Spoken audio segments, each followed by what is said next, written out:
आता आपण काय करूया, 30 नंबरचा क्वेश्चन सॉल्व्ह करू. बघा तुमच्याजवळ काय, the position of A particle is given by, एक क्वेश्चन तुम्हाला दिलेलं आहे. चला एक क्वेश्चन लिहून घेऊ आपण. यस बरोबर काय दिलं तुम्हाला, 2t² plus 1, 2t² plus 1 overall divide by काय दिले, t प्लस 1 दिले, t प्लस 1 दिले. आणि at a t is equal to काय घ्यायला होतं त्यांनी, 2 घ्यायला होतं. ऍट अ t इज काय 2 आणि इन्स्टंटेनियस काढायला लावले.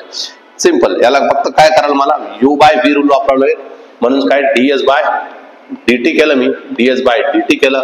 डिनॉमिनेटर कॉन्स्टंट राहील t प्लस 1 आणि याचा derivative d by dt of 2t² plus 1, 2t² plus 1 आणि इथं काय करणार, मायनस करणार.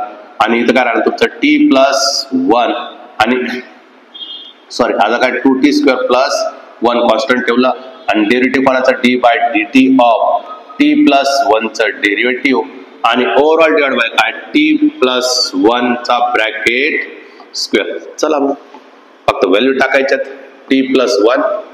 ठीक आहे, याचा डेरिव्हेटिव्ह जर काढला, याचा डेरिव्हेटिव्ह जर काढला तर काय होईल 4t, याचा डेरिव्हेटिव्ह काढला तर काय होईल 4t. 1 चं तर काय बनणार नाही, मायनस 2t² तर as it is 2t² minus 2t² आणि मायनस 1 झाला. ठीक आहे, याचा डेरिव्हेटिव्ह काढला dt बाय dt चं काय आलं तुमचं, तिथं आलं तुमचं 1. ठीक आहे, चलो डिवाइड बाय काय तुमच्याजवळ, डिवाइड बाय काय तुमच्याजवळ t² प्लस काय 2t प्लस काय 1. ठीक आहे, आता याला प्रोडक्ट करून घ्या ना, 4t² प्लस काय 4t मायनस काय 2t मायनस काय 1 ओव्हरऑल डिवाइड बाय बघा t² प्लस 2t प्लस 1.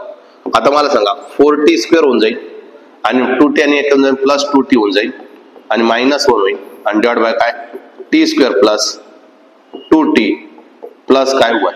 आता फक्त काय करायचं, व्हॅल्यू सबस्टिट्यूट करायचं आणि आपला आन्सर आता मिळणार.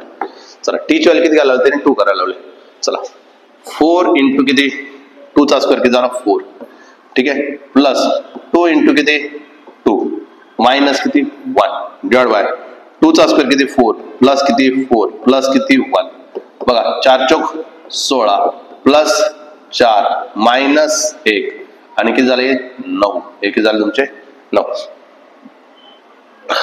हा पण मायनस आहे ना, हा पण मायनस आहे, सॉरी हा पण मायनस आहे, हा पण काय मायनस, इथला मायनस आहे ना, तिथला मायनस आहे म्हणजे हा पण मायनस झाला.